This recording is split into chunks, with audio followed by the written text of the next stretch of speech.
Hey everyone, welcome back to the channel. I am Ayush and we are continuing web animations using GSAP. If you are new here, then make sure to subscribe this channel for amazing content like this. Also, if you haven't watched earlier part, then make sure to watch that first. Today we are going to see sequencing animations, or you can say timelines in GSAP. Just like we have seen stagger property in second part, there was a limitation that it just applies to the elements which we have selected in that specific GSAP method. But what if we have different animation? Likewise, I have three animations over here. If I just refresh it, then you can see this square is moving to right side and also it is rotating, and the circle is moving to the left side and the star is rotating. If I just refresh it, then you can see. What if I want to add a stagger like effect, or you can say delay between all these three animations? So what I want is, I want a sequencing animation. First it will run the square animation, and then the circle animation, and then the star animation. By default you might have think I can add a delay property, but with the delay, what if I just increase the time of the square? Then I will have to increase the delay of the other animations too, and I don't want that. To solve this, we use sequencing animation, or you can say timelines in GSAP.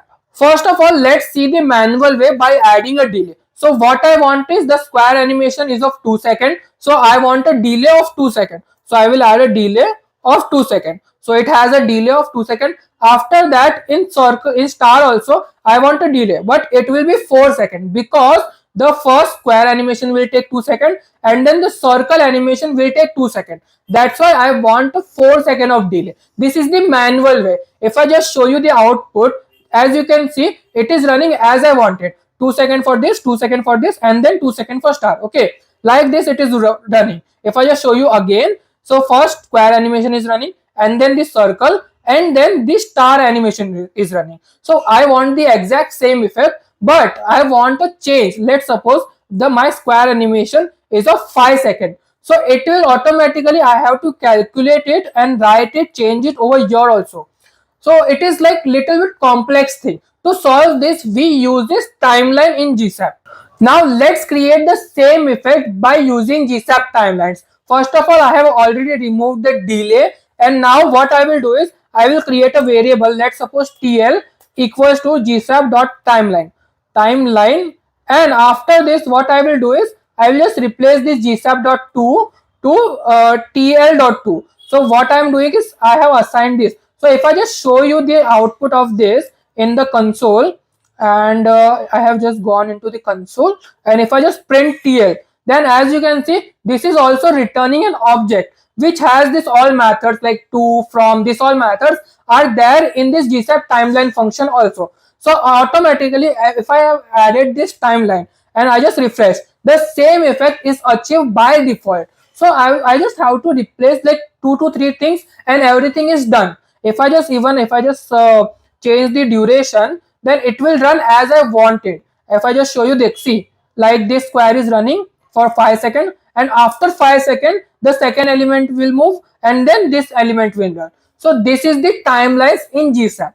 Now let's dive a little bit deeper in this animation timeline. What I want is, my square animation and the star animation should start at the exactly same time. So how can I achieve this? So I just have to add a third parameter in my square and the star, and the parameter value should be exactly same. So what I am saying is, my square animation and star animation should start at the 0th second at the load of the page. If I just go and show you, my square animation and star animation has started at the exact same time, and at the last my circle animation is running. What if I want to add a delay after like my square animation and the star animation? So how can I achieve this? I will just go in the circle and circle element, or you can say circle method, and over here I will add plus equal to, let's suppose 2. So what it will does is, it will have a gap of 2 seconds and then run my circle animation. If I just show you, my square animation is still running, my 5 seconds are over, 2 seconds of wait, and then my circle animation will start. As you can see, this is called as a gap. If I just go to the official documentation and go, let's scroll to the bottom, here you will find this. I have like absolute timing, which we have already seen, a gap which we have now seen like just now, like plus equals to 1, that means 1 second of 1 second of gap between the animation. And then I can also add like this, plus equals to 50%, so 50% of whole animation duration. Also we have a overlap. So if I just want to overlap some of the animation, let's say I want like the circle should be start at the like 50% of the square animation. So what I can do is minus equals to 2. So it is just creating the reverse effect. If I just show you, it's not still running, as you can see, like minus 2 seconds it is calculating. If I just go minus 4, then if, as you can see, after 1 second my circle animation will start. This is the relative timing, you can say. Okay. Now let's go to the official documentation. As you can see, this is the official documentation, and over here you will find a timeline visualizer, which you can just fork it like this, and it will just redirect you on the code pen, and like you can just play with this timeline. As you can see here, I have a scrubber, so I can just see my animation at every second. So after, like, let's say after I want to see after 1 second how it will look, so I can just see it by this. Okay, it is just a drag and drop thing. As you can see, this is like so beautifully created, and trust me, you don't need any other documentation or any other thing to learn GSAP. This is the new documentation of GSAP website, and it is just created so beautifully. If I just scroll it a bit more, then you can find more things like which we have seen like just now. If I want to add a delay between two animations, they have already given this what you can say, this thing. After this also there are lots of things which you can explore in this page. So that's it for the sequencing animation. I know we have lots of things to play with, but this was the basic, and we will be diving deeper in the further videos.